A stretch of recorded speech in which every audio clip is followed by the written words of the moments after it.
Welcome to BreaknBible with the Tully Adventurers. Explore. It's a good day for some good news. In this world you will have trouble, but take heart. I've overcome the world. That's Jesus' good news to us in John 16:33. As we face this new day and all it has for us, we find courage and hope in the only trustworthy words available. Tully Adventures, explore. The Bible. Oh, good morning, everyone. We're so grateful to have you with us. Today we listened to 2 Thessalonians chapter 2, and we did that so that we start on the same page and can talk about it and some things that stood out to us. And it really helps us connect and make sure that we're understanding each other a little bit better than we would if we don't start our day this way. It's so easy to get caught up in the hurry of life, to get caught up in all of the things that are happening and forget about each other and how differently we view the world, and start looking at all the things we're interested in and lose sight of each other. So we like to start our day this way. We're grateful to have you here with us. We hope you're having a wonderful day wherever you're at, and we are going to get into what the word meant to us. So Jennifer, what is the Holy Spirit speaking to you today?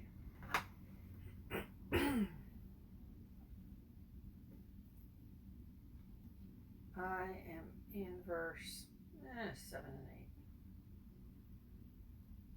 Starts out, but the time will come when the anarchist will no longer be held back, but will be let loose. But don't worry. Master Jesus will be right on his heels and blow him away. The master appears and puff, the anarchist is gone.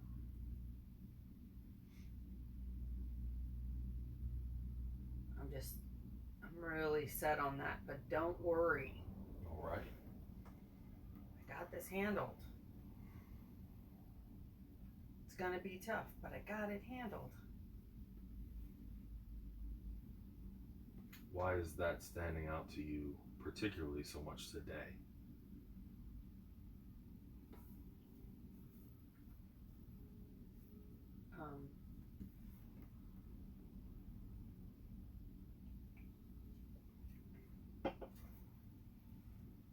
It seems like worry has been on your mind for this past week.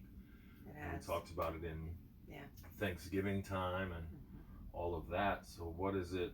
Is there something in particular right now that's drawing your attention to that? Well, the first thing is that our family has never been more spread out. My family's never been more spread out geographically. My dad all the way in Hawaii, my mom in California, along with our sons, and then, we're on our way east, and my sister's in North Carolina, her family. So. And your mom's in Central California, right. And the boys are down in Southern California. Right. It's not like any of these people are particularly close to each other. Okay. Right. Geographically. Yeah. So there's that. It would be very easy to slip into worry. Okay. But if God can handle the anarchist, he can certainly handle everything else. Everything else. What is it for you that's so specifically difficult about having your family feel physically distanced from each other?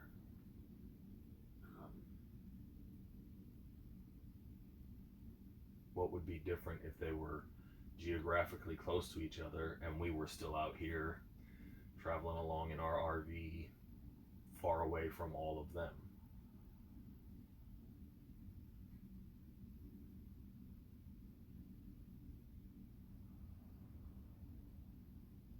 If they were relatively close geographically, then this is just what goes on in my mind. They would have each other to depend on if they needed something.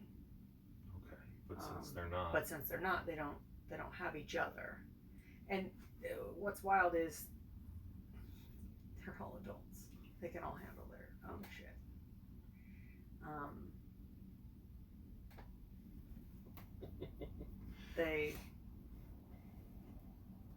Not one of them needs me to handle any of their business. Ooh, okay. How difficult is that to say out loud? Not terribly right now, but there was a time not very long ago that was exceptionally hard. And there are still days that it's exceptionally hard. Yeah.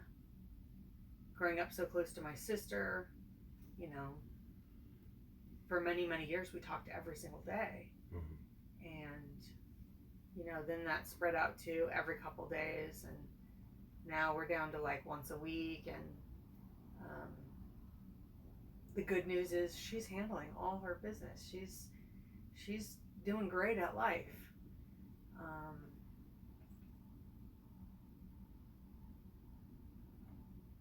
But it was a tough transition. Okay. It was a tough transition to go from, you know, needing to know everything that's going on with your kids, Mm-hmm. with my kids, and, you know, you're involved in their day-to-day life. You hear about their day-to-day life. You know, this happened, this situation happened today, this was funny, this really made me mad, like whatever the case is. And then that dwindles down, and then suddenly it's, you know, they're so busy that you might hear from them, you know, once a week, once every 2 weeks. Mm-hmm. And time is flying by. Yeah. And if you don't schedule those things Yeah. and make sure you actually set up a specific time to talk with them, 2 weeks becomes a month or 2 months or 6 months, and then it's just you call once to find out if we're going to see each other for Christmas, and Right. maybe you see each other for Christmas and that's it. Yeah. That can feel kind of lonely. It can. Is that where the worry comes from? Is it actually a feeling of loneliness or a feeling of loss? Or are you really, because you said they're all grown-ups and they can handle their business. So are you actually worried about them, or are you feeling a worry that you don't have things in your life that are keeping you connected and feeling connected? Is it that loneliness? What was the first one you said again? You just gave me 2 options. I asked if you're feeling lonely, or are you actually worried, like you don't think they can handle their lives? No, I'm not. Is it about them, or is it about how you're feeling and what's going on with you? Yeah, it's about me, and it's about I miss them, and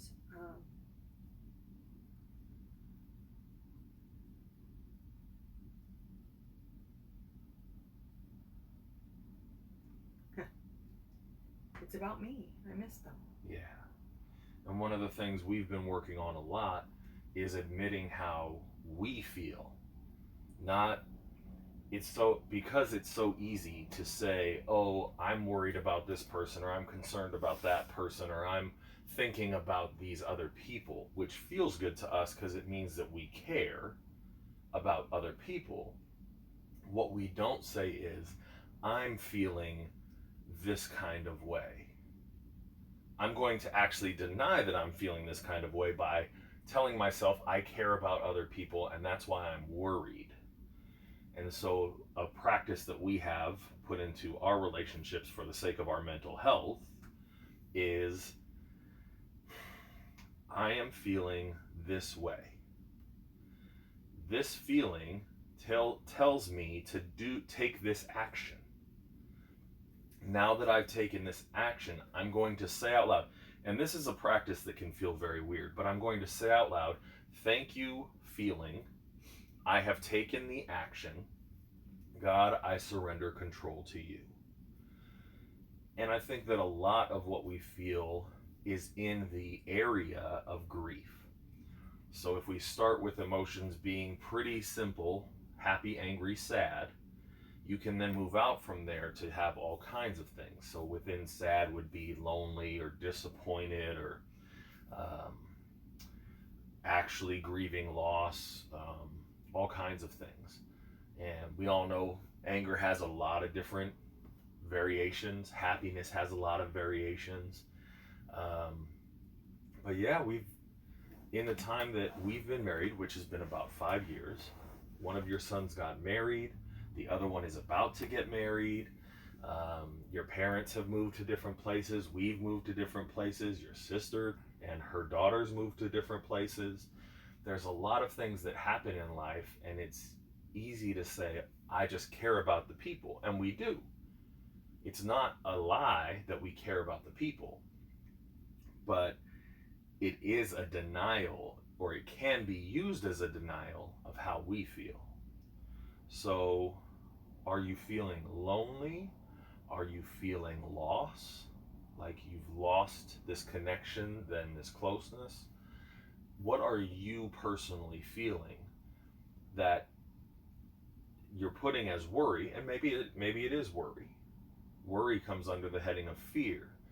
Fear tells us to check if there's actually any danger. It's not fear, it's sadness. Okay, all right. So you're not in danger of losing these relationships. Okay, so we don't have fear in the mix. That's good. So it's not necessarily worry, but the word brings up the sadness. Mm-hmm. So what are you sad that you're not going to ever have that kind of closeness in relationship? You know, your sons are married. They talk to their wives instead of talking to you. Yeah. Your sister's living in a whole other state, not only a different state of being, but a different state in the country. So there's not going to be that day-to-day closeness. Your parents are living in different places. They're getting a little older. There might be more grief that comes soon, which is part of life, but it's also very difficult to deal with. So in the realm of grief, what is it that you're feeling?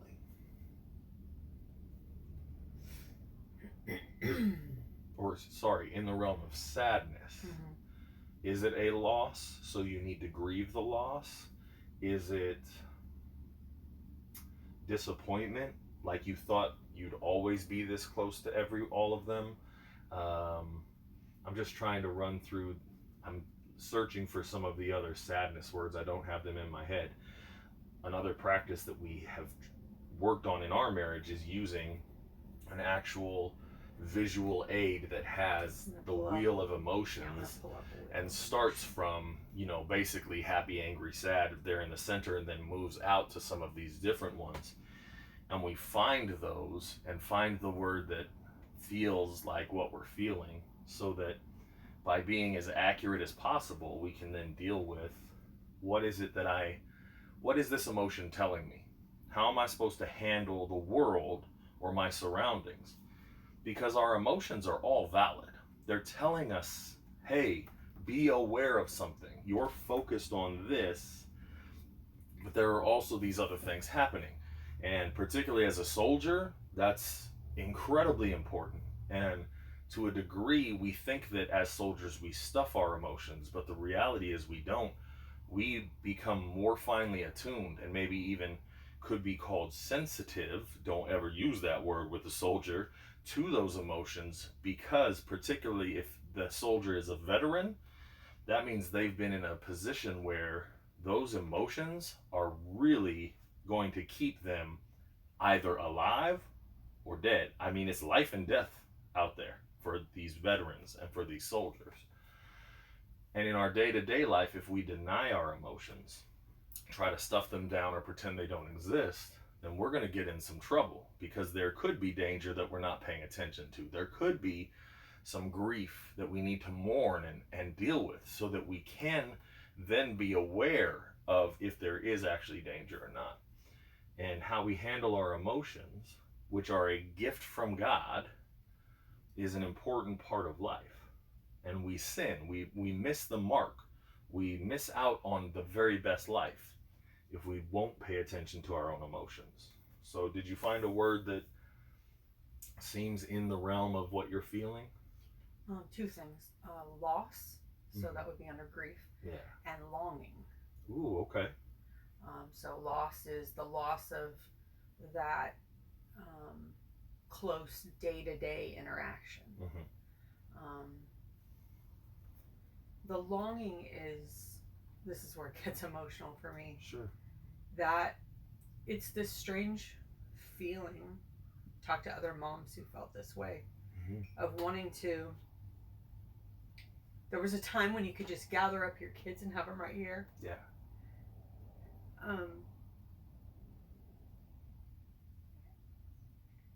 And as happy as you are to see them grow up and be independent, there's this longing for that feeling. Yeah. So the loss is there, and your feelings are valid, my love. And it's okay that you feel that way. And I'm really grateful that you're willing to admit that you're feeling that way. The loss is there to remind us to check our expectations versus reality. What is real now? And we do have to, it's okay, baby. We do have to grieve the loss. And if we have to go through the whole process, and how fast we can go through the process of grief is all part of it. And if we don't go through that grief process so we can accept our new reality, instead of having some sadness that will come in waves, and we'll still feel that sadness of the loss, by holding in those emotions, they'll come out in anger, aggressive behaviors that are unnecessary. I think that pretty much anyone who's a Karen in this world, anyone who's out there, yelling and screaming that they should get their own way, those are people who have not dealt with the losses in their life. They're not accepting the new reality that they have. Because in life, our realities change all the time. We could stay living in the exact same house our entire life, and the community around us is going to change. The city around us is going to change. There are so many changes that happen in life. Our kids grow up, when they're a baby, you can hold them right here. When they're starting to run around, as soon as they can walk, they start running away from us.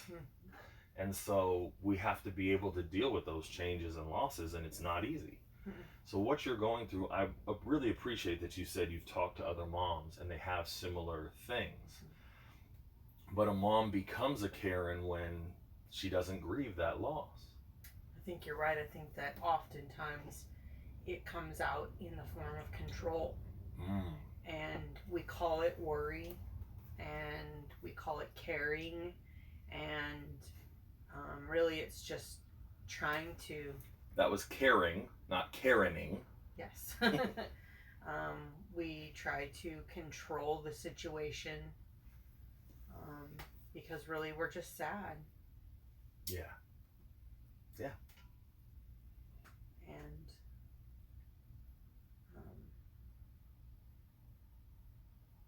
okay. I mean, there is nothing to worry over. Sure. I mean, there's the biggest picture, which is God's got it all handled. And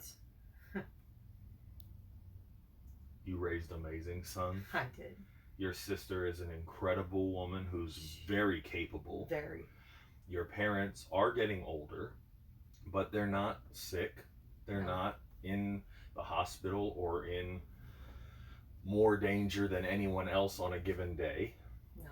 Right. So there's not actually something specific to worry about.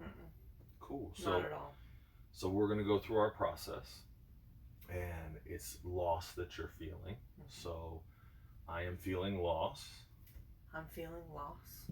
It is telling me to let go of how reality used to be.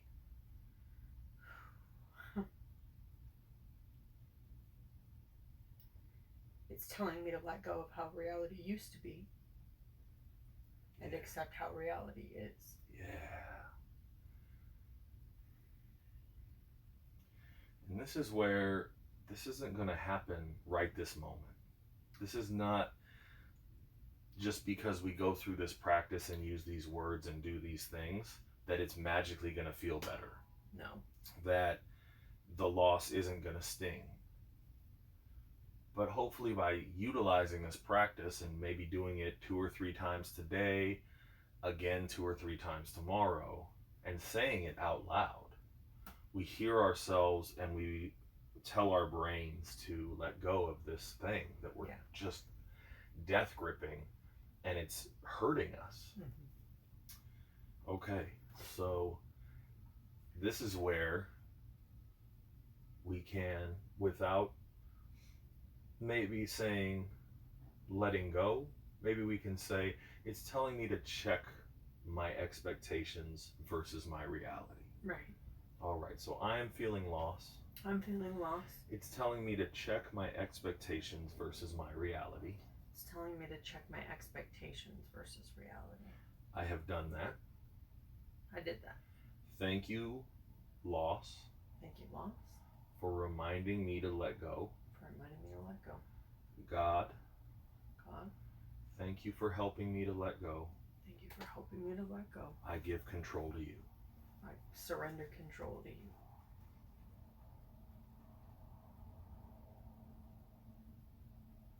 And I appreciate that you used the correct terminology, even though I missed it. I surrender control to you.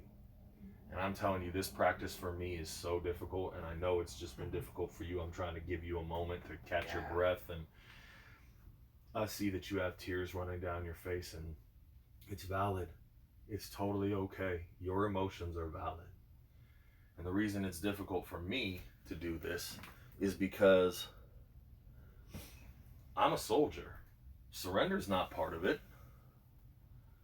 Surrender is not what we do as soldiers. We're there to win. And I grew up a competitor, and so did Jennifer. We may not look like it now, or I may not. She might still, but I may not look like it now. But we both played sports in high school. We were competitors. We wanted to win. Surrender is not in our normal way of handling life.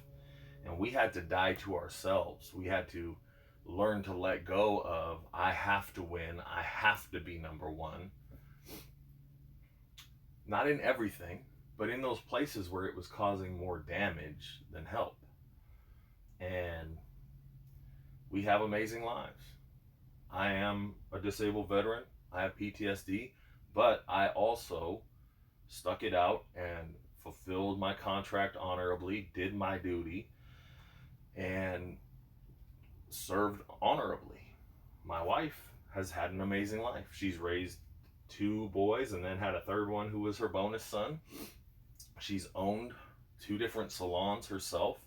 She's taught hairstyling all over the country. She's traveled the world. She's traveled the United States.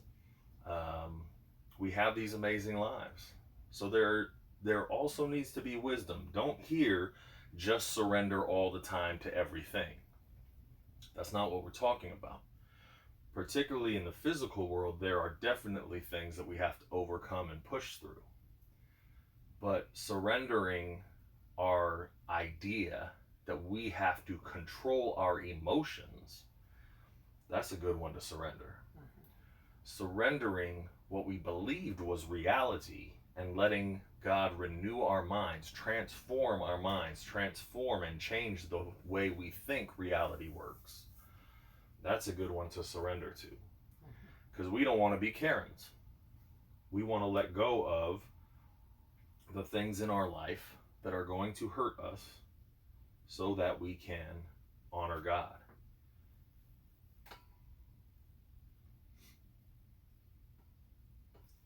All right. Well, thank you, my love, for going through that process with me. It's not easy, and it's okay if you're going to continue feeling that throughout today and even through the next few months or years or however long it takes. These waves of emotion come back at us and hit us, and it is a loss. But what we have now is also something valuable and amazing and good. Right. And it's hard to be grateful when we're dealing with loss, and that's okay. But it's also wonderful to get back to gratitude. So thank you so much for sharing that with us. Wow, that was a lot in a 2-word portion. Don't worry. Ooh. And it just opens us up to so much. Thank you for going through all of that with me. and allowing us to show it to all of you out there who are watching and listening. We love you. We hope you'll take on this practice so that you can let go of the things that are standing in your way. Man, there's still so much. That was just the first couple of verses, and that's something that the Bible does for us. If we're open to it, and it'll open us up. So, what else? Was there something else in particular that stood out for you?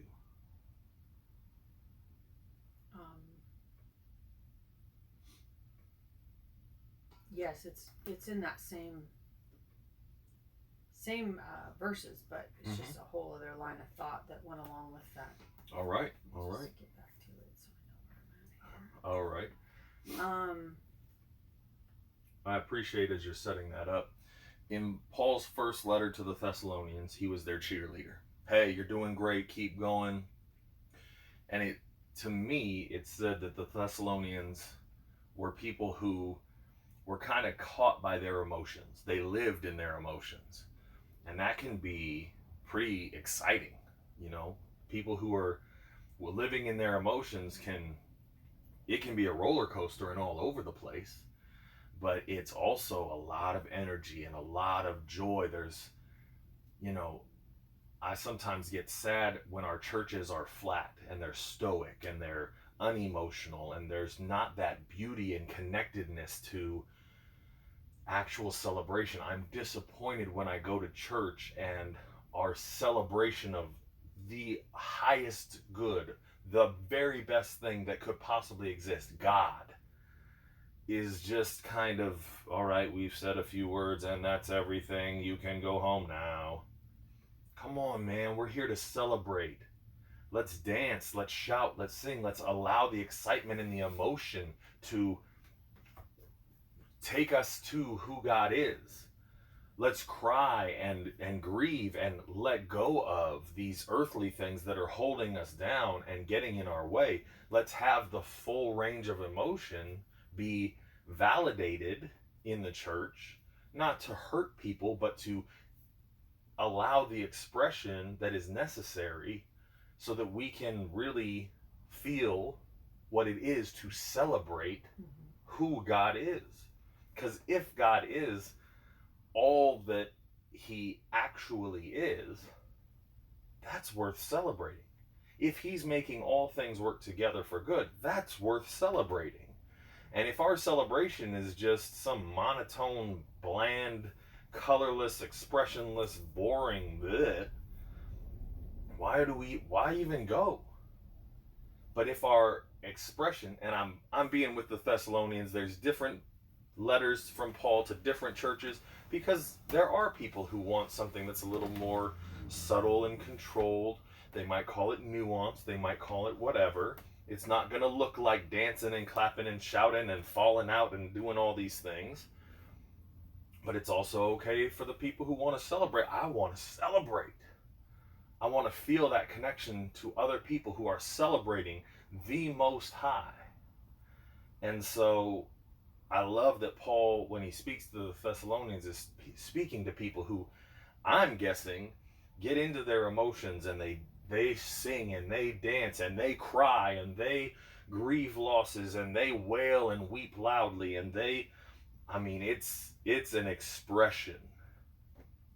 And I'm sad when I miss out on that. I want to go to that kind of celebration of who God is. And I say all that to then point out that even in that letter, he's reminding them, temper your emotions with understanding and realize that your emotions are there to remind you of reality. Don't miss reality just because all the emotions are driving you to all these things. And then he comes in with this second letter, and it's so interesting that he then has to warn them, hey, there are evil people. There is evil in the world. There is evil that is trying to take over and hurt. Because I think that for people who get all up in their emotions and maybe live mostly in their emotions, It's so easy to get hurt by people who are only logical, people who are telling the truth without being loving enough, people who, seem more stoic or more reserved. And it's easy to call those people evil when really they're just reminding us of the truth, and miss out on the people who really are evil, who are trying to do all the same thing. The wolf in sheep's clothing, they're acting like they're part of us or one of us or part of our group. And they're acting like they love God when really they're just there to fool us and mess with us. Ooh, come on, Jesus. So it's really helpful here that Paul is saying, yes, have your emotions. Yes, validate those emotions. They are a gift from God, and be aware. So go ahead, baby. Talk to us. So it's this idea that that anarchists will be let loose, and there's a group of people that I know that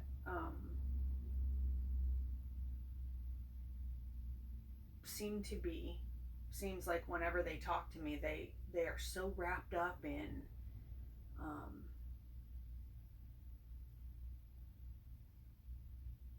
finding a person to pin that on. To blame. Yeah. Okay. Like, and they seem to behave, and they even say that, this person is to blame, and this person is persecuting me, and all of us Christians, and we really need to mount this war against that person. And and then it'll go so far as to call the person names, and really just dehumanize them, and on and on and on, and it seems like every time I hear from these people, it's that same message over and over. Yeah.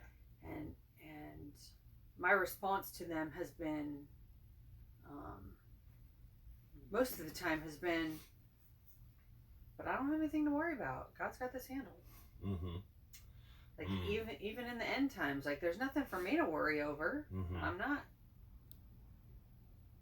If it is that way, I'm not going to stop that. God's got that. Sure. And if it isn't that way, I don't want to participate in this. Yes. And so eventually I had to say, if we're going to continue to talk, I don't want to talk about this. Yeah. Like, I love you. I love your people. But we can't keep talking about this. Because it's getting in the way of our relationship. Fascinating. All right. There's a couple. This is so good, baby. This is so good. Okay. You're really on. And to me, what I'm seeing is we're definitely talking about the spirit of Karen, the spirit of Karen, the spirit of Antichrist, the spirit of I'm so scared. I don't feel safe. Things are not in my control. The way that I thought the world and my country were supposed to work aren't happening. And so because I'm scared, I'm not going to admit that I'm scared. I'm not going to go through this process of admitting my emotions, dealing with what they're telling me, and then surrendering control to God. I'm going to decide to blame somebody. And we all play the blame game. Yeah. We're all guilty. We've all been a Karen at some point. And it's wild to me that right now, this is, in a way, an end time. There is an end to what we thought society was, to how we thought society worked. A pandemic changes the whole world. And so everything that we held onto for our safety is being taken away from us. And God is so good that He allows this to happen so that we will turn to Him. But it's so easy, instead of turning to Him, to start turning to blaming whoever we can find to blame. And we'll blame political leaders, we'll blame our neighbor, we'll blame whoever we can find because we are uncomfortable and we don't want to admit that we're just feeling scared All what we held on to for our safety is no longer there. And it reminds me, Jesus said in a parable, there were two builders. One built their house on the rock, one built their house on the sand. As soon as the storm came, as soon as the pandemic showed up, the people who built their house on the sand, my safety is in my culture, my safety is in my country, my safety is in the way I know politics work, my safety is in my political party, my safety is in my neighbors and my neighborhood, my safety is in whatever. My way of doing things, yes. My ideas of freedom. Yes, and what all those things mean.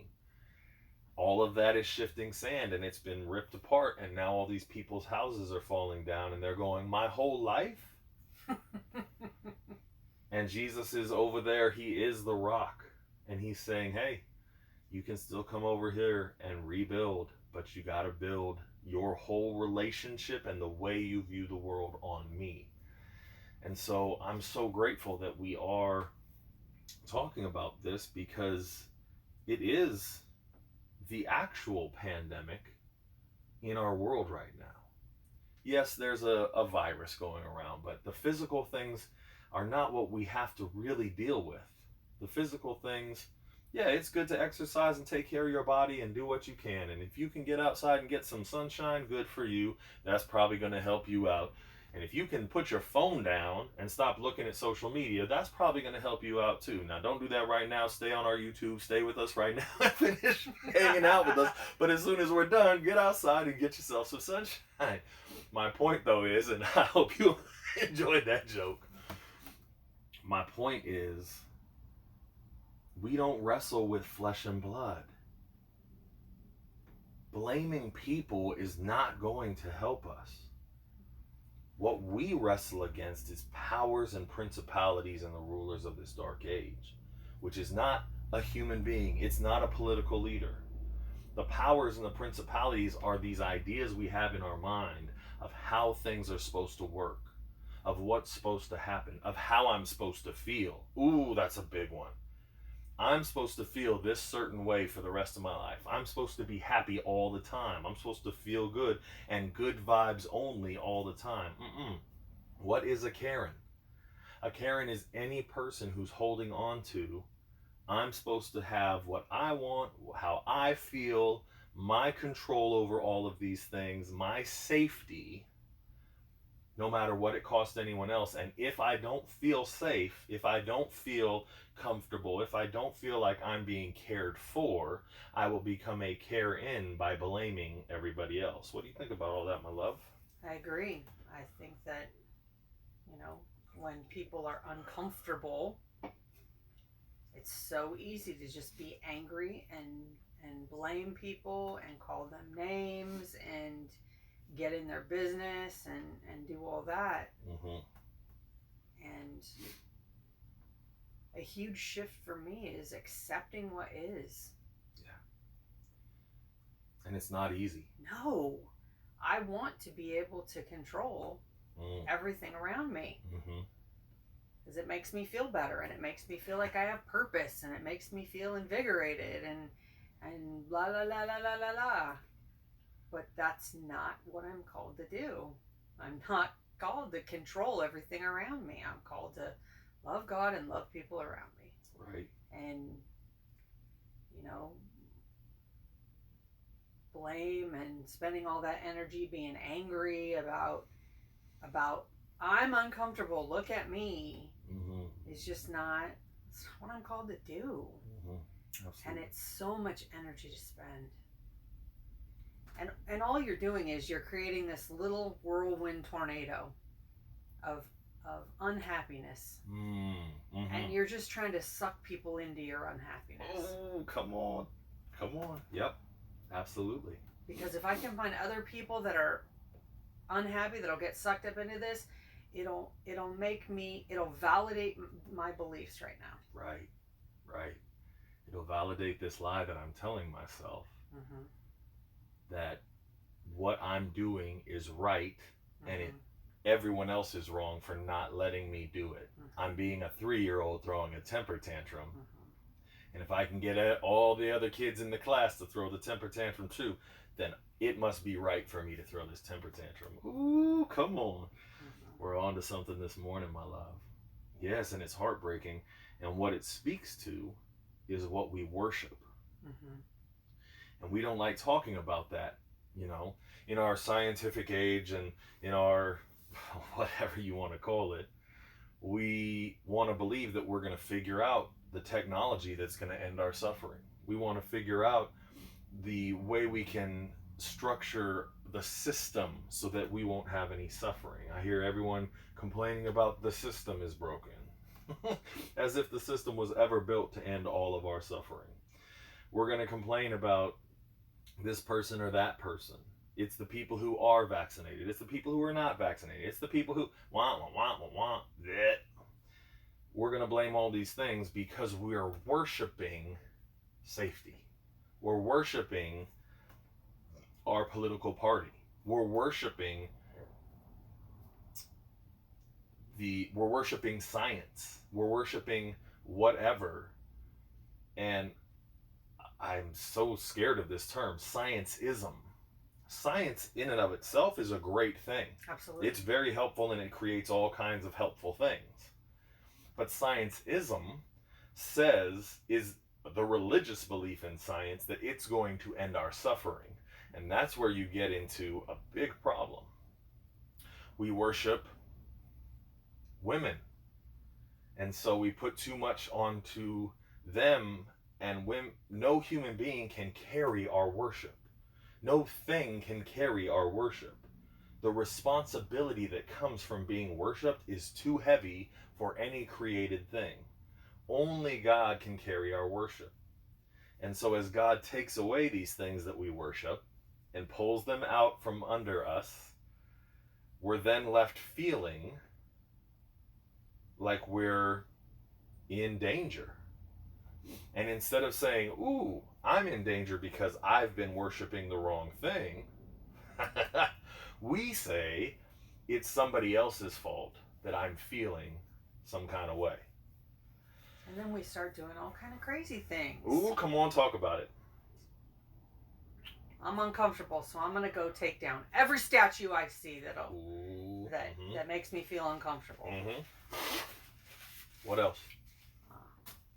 I'm gonna brutalize another person because they make me uncomfortable. Mm-hmm. Mm-hmm. What else? I'm gonna yell and scream because there are fireworks happening. Mm-hmm. I'm gonna yell and scream because kids are riding skateboards. Mm-hmm. I'm gonna yell and scream because you're in my neighborhood and you don't look like you belong in my neighborhood. Ooh, come on, Jesus. I'm gonna yell and scream because you're a different race, color, creed, religion, height, weight, whatever than me. I'm gonna yell and scream that I'm allowed to be unhealthy and you're the one who's troublesome because you're healthy. I'm allowed to be fat and you're the trouble because you're skinny. I'm allowed to be fill in the blank. I mean, come on, there's so many, and we see them all in this world right now. I get to have my way and do what I want. It's 3-year-olds. Mm-hmm. It's 3-year-olds running around having temper tantrums. I can't be around you because you got the shot and that's going to get on me. Ooh, you didn't get the shot and it's going to get on me. Oh, come on, yeah. We're drawing all these lines to say, I get to be right. Oh, man. I'm feeling very aware of us versus them. Yeah, absolutely. Absolutely. And I'm really not to the side of I look for that, but to the opposite side of I look for that not to be. Like we went to the Saints game the other day and I was so grateful and appreciative and spoke out loud about how everybody just came together. Yes, absolutely. And it did not matter what side of whatever you were on. Mm-hmm. You had Bills fans and Saints fans sitting right next to each other, just laughing with each other and having a good time. There wasn't any tension of this is such a big deal. Mm-mm. And I love that too, because that's one of the things that can happen when the rest of what we've been clinging to is taken from us. Suddenly, a lot of things get put into their proper perspective. This is just a game. It's not life and death. It's not worth fighting over. I remember a few years ago at a Dodgers baseball game, there was a Giants fan who got beaten nearly to death over a game, and yet now Over a ball, yeah. And now things have changed. We're not. It doesn't seem to make any kind of sense to fight about, I root for this sports team and you root for that sports team. Well, so what? There's more important things. And I think one of the most difficult things to deal with is that we're all still children and we're all still trying to hold on. We're 3-year-olds holding on. That's my toy, and they're trying to steal it, until something that really shakes our world and shakes us up and reminds us that's not what's most important comes along. And when we can finally deal with, oh yeah, there are more important things, ooh, it makes such a huge difference. It makes such a huge difference. So I know it feels like right now it's so easy to get caught up, particularly in social media and on the internet and listening to the news and whatever. It can feel like we're all being pulled apart from each other and divided. And it's easy to even claim that there's some group of people who are trying to do that on purpose. And you know what? Maybe they are. But at the end of the day, when you go outside and talk to actual human beings, we know this because we're full-time RVers, we're living in different places, we go and meet different people. And what we found out is when you interact with individual people or with general groups of people out in society where you actually have to look them in the face, people are still pretty respectful of each other. People are still caring about each other. People are still doing the things they need to do to take care of their family and to keep living life. And it might not be as comfortable as it used to be, but that's really, I think, a good thing. Because once again, that high level of discomfort clears us to see correctly. And I'm sad that we as human beings have to go through it, but I'm grateful that God allows us to go through the smallest amount of pain necessary to transform our mind, to change our hearts, to get us to look at things differently and let go of my way is the right way, and allow for maybe there's some things that are more important than my way. Ooh, come on, Jesus. You got anything else to say about this particular idea? I just think that we should be. That's our dog howling out there. I love when he does that. Yes. There's only one thing that makes him howl, and it's a siren. So there was a siren going by, probably an ambulance or something. It's so good. It is. I love that. And so he's sitting outside and he's howling to let him know he heard him and he's with them. I think rather than, I just think we all need to be cautious over ideas that pit people against people, and really live into the, what am I doing to be a good example? Yeah. As a good human, Christian, whatever you're gonna call yourself, like, be a good example to people. Yeah. I think the other thing to remember is that as easy as it is, if we are people who enjoy taking risks, to look at someone like a Karen and call them a Karen instead of their own name, and label them and blame them instead of caring about them, it's important to remember that that person is hurting, they're going through, they're suffering, and there needs to be some wisdom. If you have not earned the right to speak into their life, don't go over there and try to fix them up. The reason Jen and I can go through this process of talking through here's the actual emotion is because we've earned the right to speak into each other's life.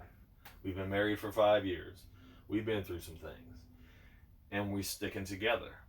We know that we're staying with each other for the rest of our lives. So we've earned the right to speak into each other's life. So have some wisdom. Don't just walk up to every Karen and try to be caring, because they might not be able to take that care. They might want to fight. They might be so, they're a scared animal who's been trapped in a corner, and they're just striking out against anyone and everyone who comes close because they're scared. And that makes sense. That's what we all do. Anytime I turn 3, man, no one gets to get close to me. I'm going to lash out. I'm going to use words. I might have to throw hands. I might need to do whatever I need to do, but I'm just trying to protect myself because I feel scared, and I'm not at that point yet where I can admit, yes, I'm feeling scared and I'm struggling with this and I don't know how to deal with it. So have some wisdom. If you have earned the right to speak into a Karen's life, be caring and help walk them through, just like we did this morning, that practice of what is it that you're actually feeling? What is it that's really going on? And I know that, this past year and a half has been difficult for every human being on the planet. We've had to stay home with our kids. We want to pull our hair out because of that. We have to stay home with our spouses. We want to pull our hair out because of that. Our adult kids may have come home, or there's so many situations happening. And many of us have suffered loss. Yes, many of us have friends and family who are no longer with us, and it's heartbreaking. And then go ahead. It's scary. It's scary, yeah. And it can feel like people don't care about us. And so being caring is really important right now. Being able to see past our own hurts and fears, to see that other people are struggling as well and suffering, and showing some love. That's what we're trying to do here. So today, the adventure that we're encouraging you to go on is the adventure of dying to self, dying to my way is the right way, dying to everyone else should take risks and see the world the way I do, or be aware that it's not safe and start screaming about whose fault it is that we're not safe. Know that we're all suffering. We're all going through it. And we need people who have earned the right to speak into our lives, to come and care enough about us, to help walk us through. This is how I'm feeling. This is what I'm going through. This is what my emotions are telling me, to accept this new reality. And I'm going to surrender control to God, the only one worthy of worship, the only one who is going to still be with me when all this madness is done. Because we're not promised tomorrow. Our spouses are not promised tomorrow. Our political leaders are not promised tomorrow. Our country is not promised tomorrow. And that's really scary. And we're living in a time when we have to face that fear.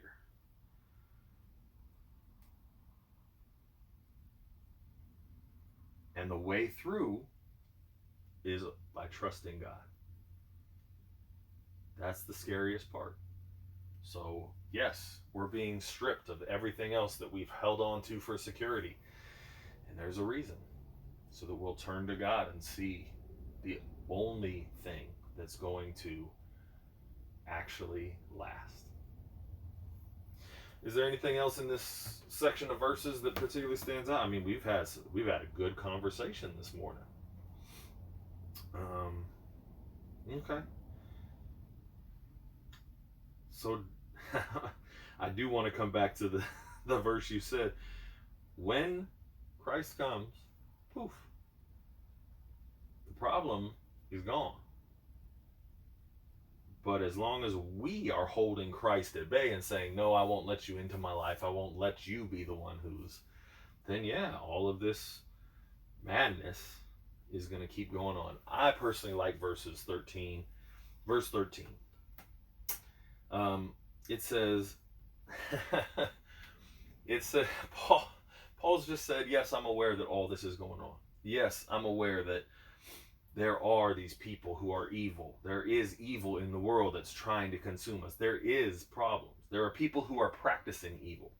So here's the thing to remember. When you see a Karen, that is God's holy and dearly loved child who he is pleased with, even though that person is doing things that God cannot approve of, which is the same thing that we look into the mirror every day and say, so this is another one of those practices we do for our mental health.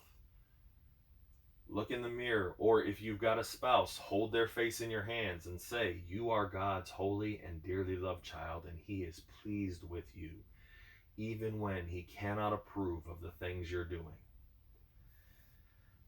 Ooh, that is powerful. That's powerful. That's going to change your life because it reminds us of who we are. And so here Paul is, he's earned the right to speak into these people's lives. And what does he tell them that he's doing while all this craziness is going on, while all of this madness and people seemingly divided on every level is going on? What does he say? Meanwhile, we've got our hands full continually thanking God for you, our good friends, so loved by God. God picked you out from the very start. Man, do you know who you are? Do you remember who you are? Here's how I get through this pandemic. Here's how I get through this madness. Paul says, I pray and thank God for you. Give me your hand, my love. We're going to hold hands right now. We're going to pray. Why? Because God, thank you for every person who hears this. God, thank you for every person who is being drawn to you through this craziness and through all these troubled times. Thank you that you love us. Thank you that you chose us to be yours. Thank you that even though we think we're the ones who are either running away from God or pursuing God as if God is some static thing sitting in one place, the truth is the hound of heaven is on our tails. You, God, are chasing us. You are pursuing us. You are not some static thing that we can run away from or run towards. You are in pursuit of us. You are in love with us. You care about us. You want to give us yourself, which is the only thing that's going to get us through all the madness and craziness.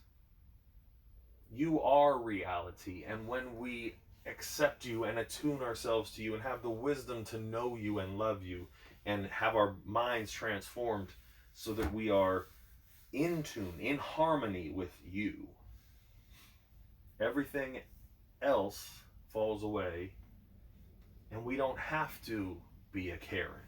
We don't have to be someone who's calling people a Karen. We get to be in tune with reality and allow our emotions to continue to keep us in tune with reality. And you're so good to us, God, that you allow us to go through the smallest amount of pain so that you can bring us back to you. And God, we're sorry. We're sorry that we have missed you and made a religion of worshiping science and worshiping politics and worshiping the United States of America and worshiping whatever else we've been worshiping, so that we haven't turned to you, so that now we have to go through this terrible pain of a worldwide pandemic that breaks all of our hope in these structures that we want to believe are going to save us. Thank you, God, that you're so good that you let these things happen so that we can turn to you and be drawn back to you and worship you, so that we don't get hurt when these things that we're trying to hold on to collapse. You're so good to us, God. Thank you for every single person on this planet. Thank you that they are your holy and dearly loved children who you are pleased with, even when you cannot approve of the things they are doing. God, help us all to turn to you so that we can start doing the things that honor you and worship you and glorify you.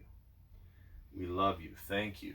Thank you, thank you, thank you for our good friends every single person who's out there all over the world who are being drawn to you and who you are in pursuit of, because you're in pursuit of all of us. And God, please help every person turn to you, because you are our comfort. You are our neosporin, the balm we put on our hurts. Your Holy Spirit comes and comforts us, is that neosporin that heals our wounds and makes us whole. Your Son died for us, and He's the only Savior there is. So we pursue you. Or maybe, God, we just stop running away from you, and we just be still, so that you can be God. You can be the judge, and we don't have to. Jesus can be the Savior, and we don't have to. The Holy Spirit can be the neosporin, the one who makes everyone feel a little bit better and brings comfort, and we don't have to. And we can do our job, God, which is to love people, including ourselves, by honoring the emotions that you've given us, admitting that we need to change our expectations and come into alignment with reality, which is you. And then we surrender ourselves to you, God. Help us to practice this every day so that we can actually be in relationship with you. We love you so much. You're so good to us. Thank you for this time that we've had together. Thank you that you're amazing. Thank you for every person on this planet, God, because they are your holy and dearly loved children. You are in pursuit of them. And we are grateful, God, that we get to be part of what you're doing in this world. Give us wisdom and tune our spirits to you, God. Thank you. Amen. Amen. Everybody, that's our time. We're so thankful for you. Follow and subscribe on Twitch to chat with us. Like, comment, and subscribe on YouTube and wherever you get your podcast from. We're on Spotify, people. Thanks for joining us on this adventure. Much love. Tell the adventurers, explore.